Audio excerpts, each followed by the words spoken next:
생산성이 높아지려면 회사 내 인간관계, 특히 상사와 조직과 얼마나 잘 지내느냐가 성과에 상당한 영향을 끼칩니다. 더 근본적으로는 가정의 화목이 개인의 생산성의 중요한 요소라는 것이 이 책의 저자인 로버트 포준의 주장입니다. 그래서 저자는 머릿말에서부터 이 책은 효율적인 업무 방법부터 사내 인간관계, 진로, 일상 습관까지 개인의 능력을 최대로 끌어올리고 최고 결과를 만드는 생산력 기술을 소개한다고 말합니다. 로버트 포준은 투자회사 회장을 역임하면서 동시에 하버드 경영대학원에서 교수로 일했습니다. 또 같은 기간에 두 곳의 상장회사와 의료재단, 의료연구센터에서 이사로 활동했습니다.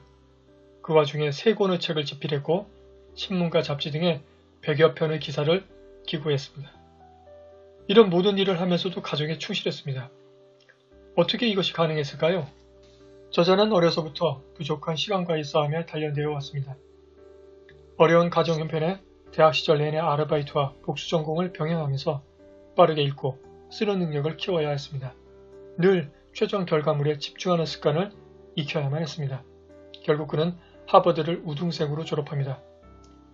대학과 대학원 시절의 바쁜 일상 때문에 효율적인 시간관리 방법을 체득하게 된 것입니다. 이 책은 이런 그의 노하우가 담겨 있습니다.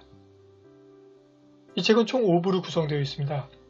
각 챕터별 핵심 주장을 살펴보면 1부는 생산력을 높이는 3가지 핵심 아이디어를 제시하고 있습니다.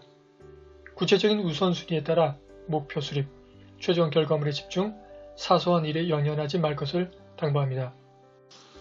2부는 단기 목표 실천 방법입니다. 일상 업무, 출장, 회의 운영 등 노하우를 들려주고 있습니다. 3부에서는 개인의 핵심 기술을 기르는 방법에 대해 알려줍니다. 읽고 이해하는 능력, 글쓰기, 연설 등에 대한 정보가 담겨 있습니다. 4부는 조직 내에서 개인 생산력을 높이는 방법입니다. 권한 위임은 물론 상사를 관리하는 방법에 대해 알 수 있습니다. 마지막 5부는 직업 선택에 대한 이야기입니다. 어떻게 하면 직업 선택의 기회를 높일 수 있는지, 빠르게 변화하는 현대사회에서 성공하는 비결은 무엇인지에 대한 저자의 생각을 들려줍니다. 또한 어떻게 그가 직업과 가정생활의 조화를 이루었는지에 대한 이야기도 들을 수 있습니다.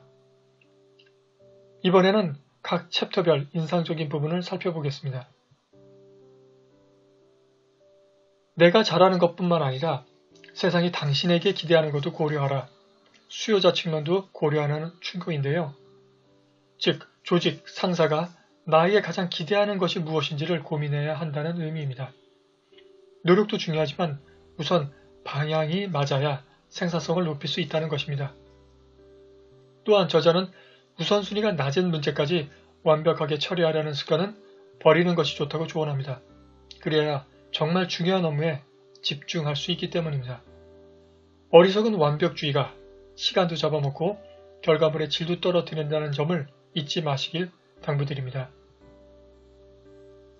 저자의 일정표는 빼곡하게 채워져 있지 않습니다. 곳곳에 자유시간을 담았습니다. 게다가 자유시간을 가급적이면 창의력이 가장 왕성한 시간대에 배치했습니다. 새로운 기회도 잡고 갑자기 문제가 발생했을 때도 일정이 무너지지 않습니다. 여유가 있기 때문에 유연하게 소화할 수 있습니다.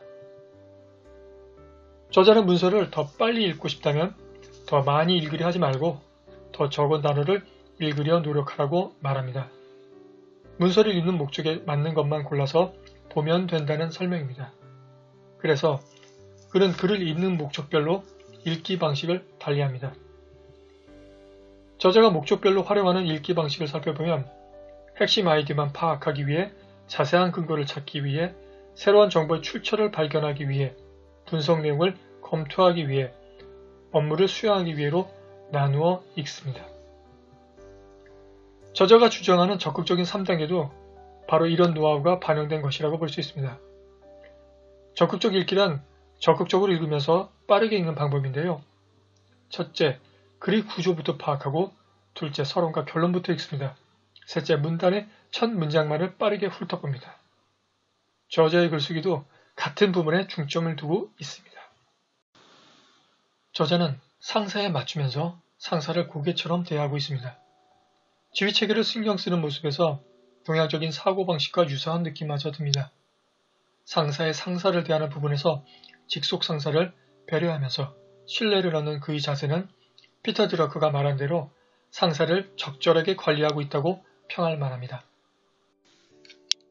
상사와 부딪혀 최후의 수단으로 퇴사를 결심했다면 끝까지 성실히라고 불평은 인사부서에 하라는 충고는 귀담아 둘 만합니다.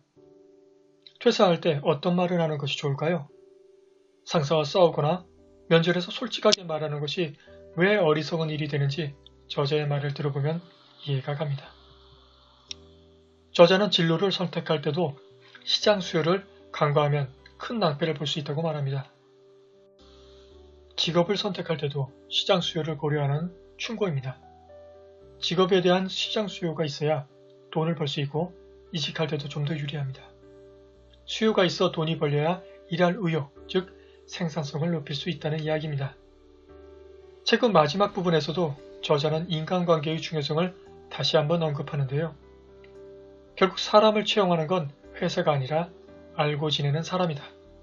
이 말은 플랫폼 제국의 미래의 저자 스콧 갤러웨이가 조직이 아니라 사람에게 충성하라는 표현을 떠올리게 합니다. 현실적으로 기회를 잡는 방법이 사람에게서 나온다는 말입니다. 오늘은 개인의 생산력을 높이는 방법으로 그는 어떻게 그 모든 일을 해내는가라는 책에 대해 알아보았습니다. 책에 대한 요약이 아니라 저 개인적으로 인상 깊었던 부분과 이에 대한 제 의견을 담았습니다. 책 선택에 도움이 되셨으면 합니다. 감사합니다.